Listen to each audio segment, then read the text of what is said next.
Hi all, myself Nigat Fathima, Associate Professor, Yenepoya Physiotherapy College. My topic today is physiotherapy management after lung surgeries. So here the learning objectives, the first learning objectives is to perform the physiotherapy assessment of the patient after any lung surgeries, and also to identify the type of incision and the muscle cut in the surgery, and analyze and interpret the investigation that is done, and hence plan an appropriate physiotherapy treatment program. So first we'll see the topic thoracotomy, which comes under the incision, the lung surgeries. So looking into the definition of thoracotomy, thoracotomy is just an incision into the thoracic cavity to gain the access to lungs, bronchi, heart or esophagus. Here the incision, that is in this lateral incisions, the posterior lateral is the first type. The posterior lateral, if you look into, it follows the vertebral border of the scapula and the line of rib, especially the 5th, 6th, 7th, 8th to the anterior angle or to the costal margin. And then here in this type of incision, a rib may be removed so that when the other ribs are retracted, it is enough access to the thorax or the pleural cavity. This thoracotomy, in this posterior lateral incision, the main muscles cut are serratus anterior and latissimus dorsi.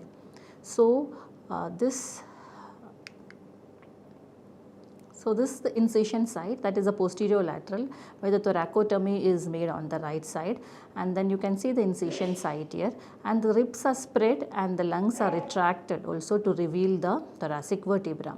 And the herniated disc, that is T7 and T8, is removed, and then a hole is drilled to receive the back cage, and the back cage is placed and packed with a bone graft.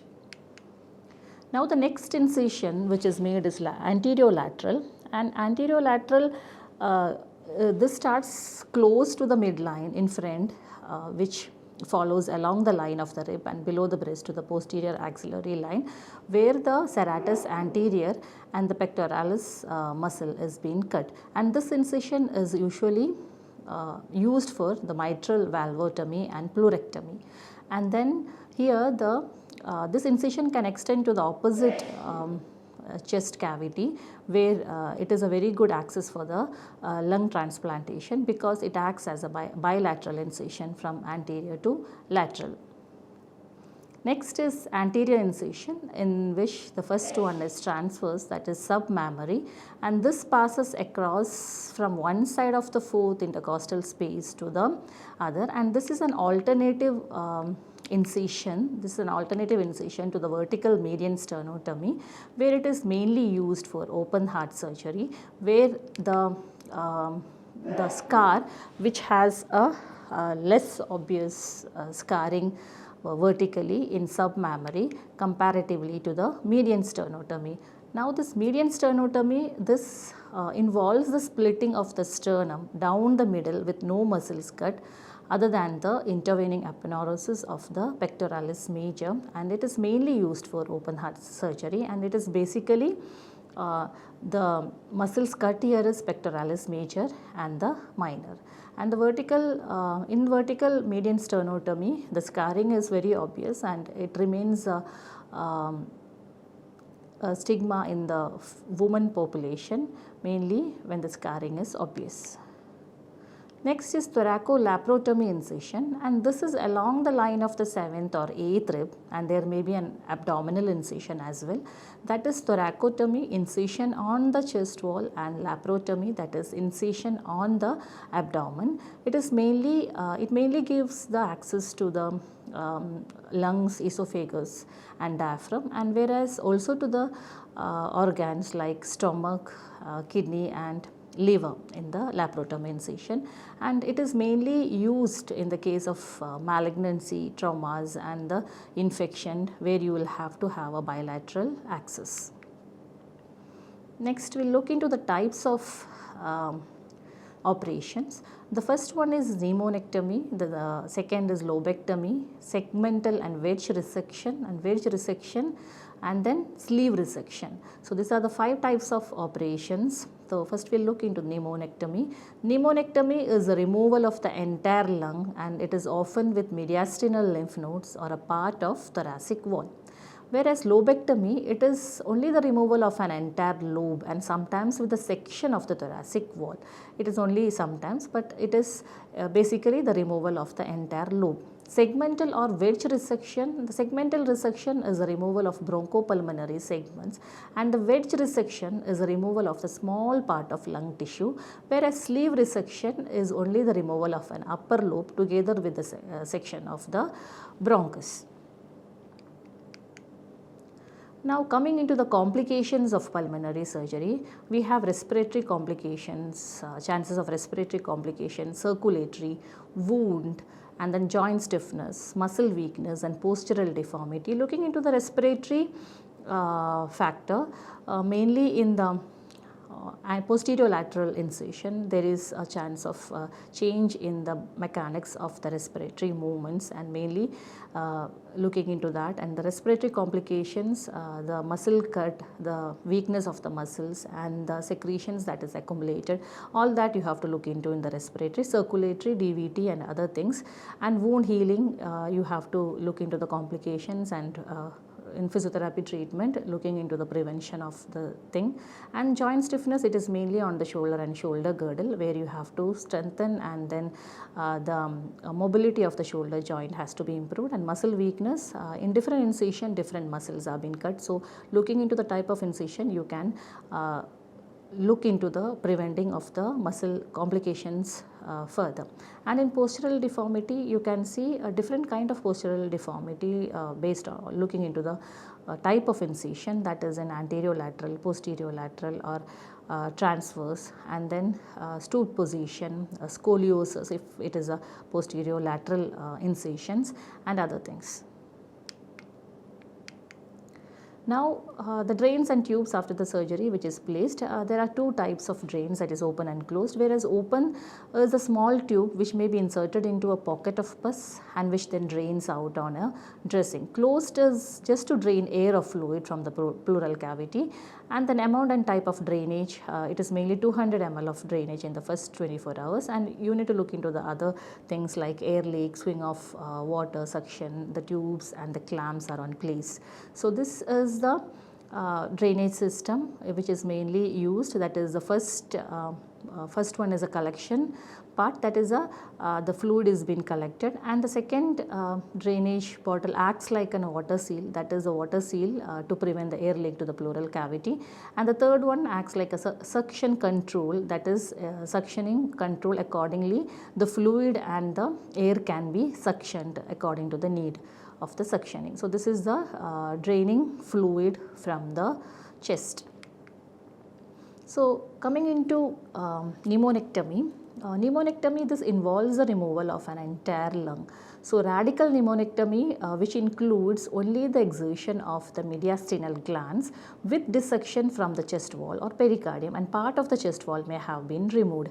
Here the indication of this pneumonectomy is mainly carcinoma, bronchiectasis, TB, and incision is usually the thoracotomy that is used.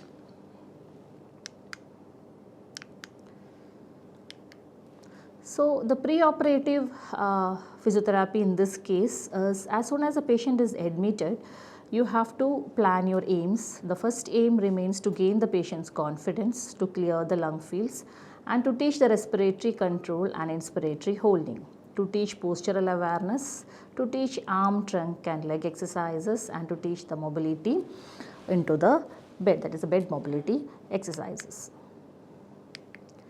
So to gain this aims, we need to plan a certain means. That is, first we have to look into the patient's confidence by explaining the aims of physiotherapy and by teaching the exercises that has to be undertaken post-operatively, and clearing the doubts of the patient and answering the questions for what the treatment is being planned.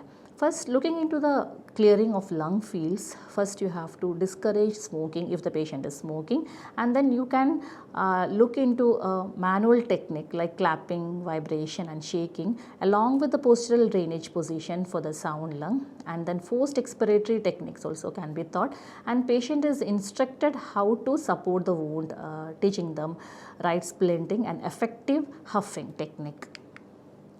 Teaching respiratory control, we can look into the breath control and teaching the inspiratory exercises for the sound lung together with the inspiratory holding, so that we can enhance the collateral ventilation and improve the ventilation perfusion ratio.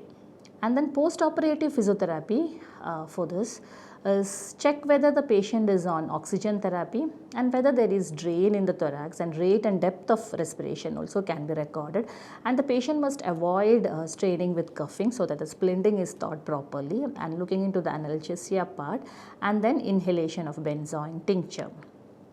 The aims will remain like to clear the secretion from the remaining lung, to gain the full expansion of the remaining lung, to prevent the circulatory complications, to prevent the wound complications, to regain the arm and spinal movements and maintain good posture and restore the exercise tolerance.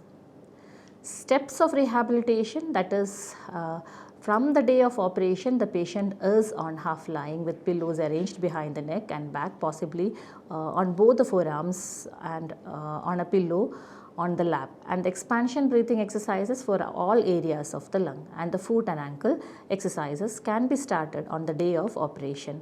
Day 1 post-operatively, you can start with half lying, that is the segmental expansion exercises, shaking and vibration, and then the forced expiratory techniques along with the support of wound.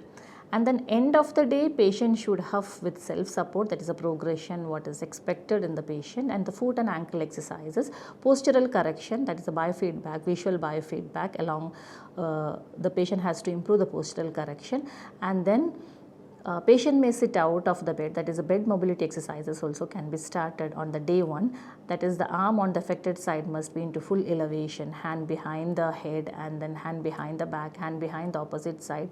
Rope ladder can be provided to the bedside so that the bed mobility exercises can be started on day 1 after the surgery. Day 2, you can continue as same as day 1. Additionally, we can add sitting on the edge of the bed, and then trunk exercises can be taught, and then you can teach bilateral breathing exercises and the bed mobility exercises along with the swinging, arm swinging. And day 3, breathing and huffing can be continued, and postural drainage position to drain the secretions, and then the group therapy can be enhanced if there is a group of patients who has undergone the same surgery. Day 4 to discharge, patient gets stressed, walks further, and after the 7th day, practices going up and down the stairs, a progression on the stairs along with the inspiratory hold, and then bilateral breathing, and then trunk and arm exercises can be continued. Modification, the postural drainage by positioning the patients on the affected side, again that can improve the ventilation perfusion, and then avoid tipping, and then IPPB to improve the ventilation, and then oxygen therapy and humidification can be started, and then breathing exercises and forced expiratory techniques to clear the secretion if laryngeal nerve is damaged, and IPPB can be chosen if the phrenic nerve is damaged, and incentive spirometry also can be started on the bedside. Long-term management, if you look into, check for the exercise tolerance, mainly the posture, trunk and the shoulder mobility, and then regular thoracic mobility exercises can be encouraged to the patient. Indications, now looking into the next topic, that is lobectomy. The indications of lobectomy is mainly the bronchiectasis, TB, lung abscess, carcinoma, and incision that may be a posterior lateral or anterior lateral or thoracotomy at the level of 5th to 7th rib, and pre-operative physiotherapy, that is 48 hours to a week before surgery, and then breathing exercises for the affected side. Post-operative physiotherapy in this, that is after lobectomy, here the patient will have 2 underwater seal drains, both come out of the chest wall below the incision, and the air drain is usually anterior to the fluid drain, and there is usually a drip in one arm.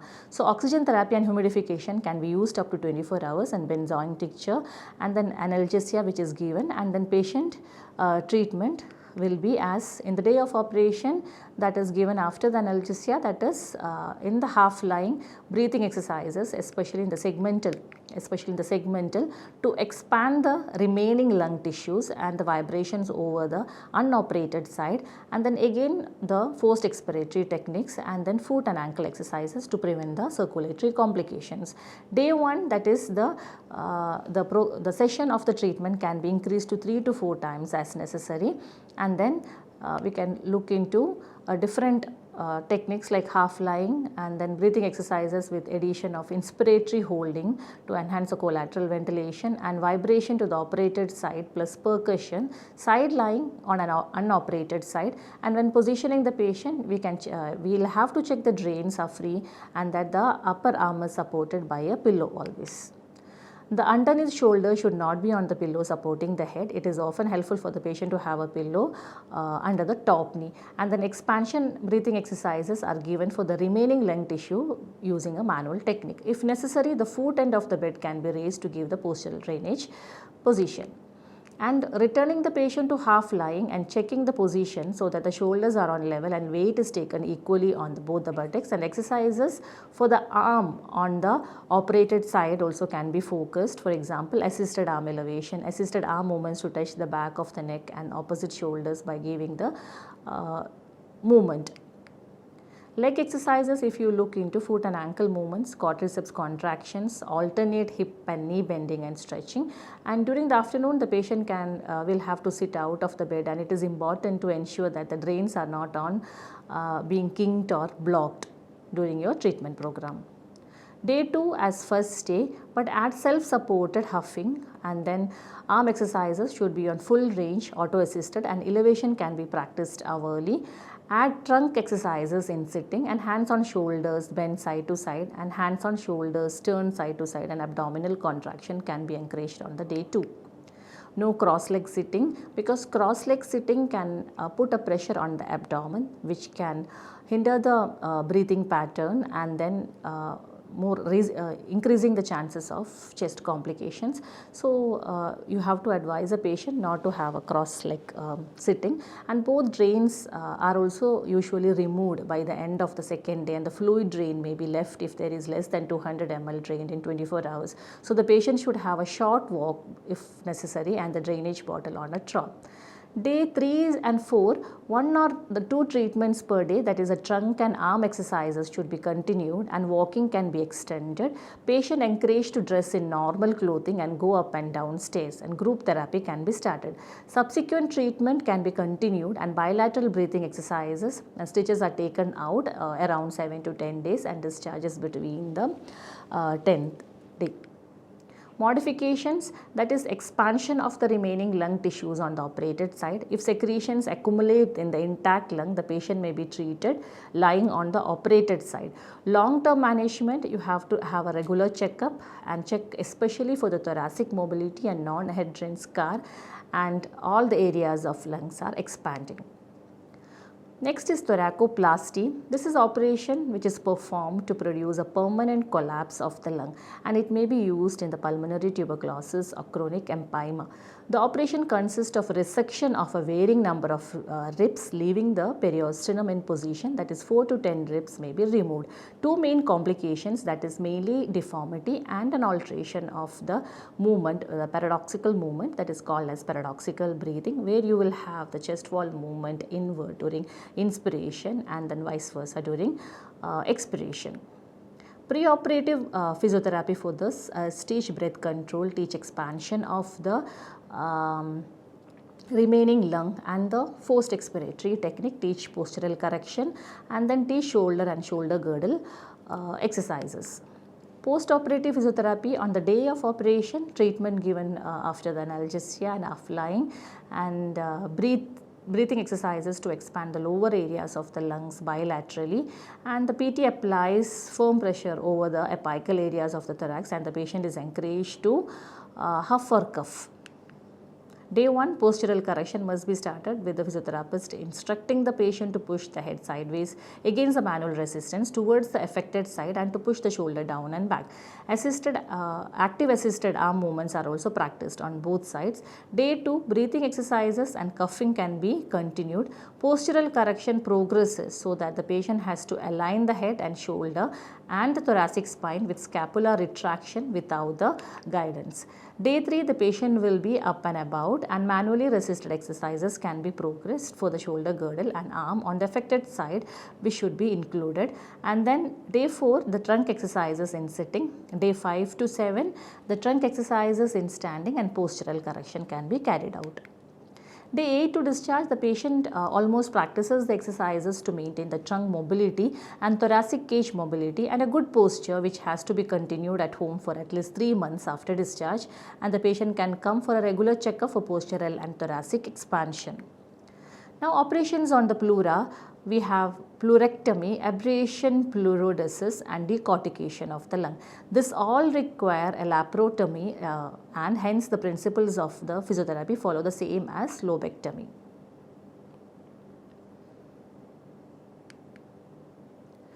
The first one is pleurectomy. It's a removal of the parietal layer of pleura from an area of the chest wall, leaving a raw surface to which the visceral layer sticks, and it is performed for pneumothorax. It emphasizes on the expansion breathing exercises for the affected side. And the drainage tubes must run freely and clamps are not used on so that the air or fluid in the thorax will not impede the lungs. Next is pleurodesis, that is the insertion of a powder into the pleural cavity, and it is performed for spontaneous pneumothorax or malignant pleural effusions. Expansion exercises are essential here, and patient is positioned to enable the powder to reach all the areas of the pleural surface for up to 10 minutes in each position, and the expansion breathing exercises are performed here in each position, and the patient is encouraged to practice these exercises. Decortication of the lung is the next type, and this is mainly the stripping off of the layers of the pleura that have become thickened due to chronic inflammation from the pleurisy, which restricts the movement of the chest wall and the expansion of the lung. Expanding breathing exercises for all the areas of the lung can be taught here, and the patient must practice the expanding the different areas of the lung using the resistance for apical and anterior lateral and posterior basal segments, and the walking can be encouraged.